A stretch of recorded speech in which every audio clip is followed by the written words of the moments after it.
magbo-voice over ako kasi pinadalan tayo ng pedals. Gigil na gigil ako mag-unbox kasi wala akong gunting. Ayan, share ko lang. Ayan, sinira ko na lang yung batong voice over na to. So, yung pinadala, Mosaic, tsaka Nanocore. Ano ba yan? Ang bilis naman ng transition. Wait lang. Ayoko na mag-retake. Ito yung Nanocore. Gulat na gulat ako pag open ko sa kanya. Sobrang dito. Ganyan. It's so small. Ang laman niya, USB Type-C. The unit itself. Tapos, manual. Ay, may Type-C ba? Meron ba? Hindi ko nakita. Yun.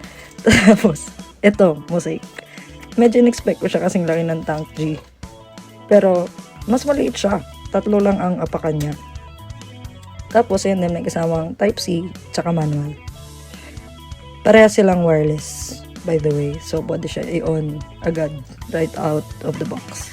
I'm honestly pretty excited to try these out. Kaso wala akong tulog as of now. So, ngayon, out of the box lang muna. Tas demo soon. Bye!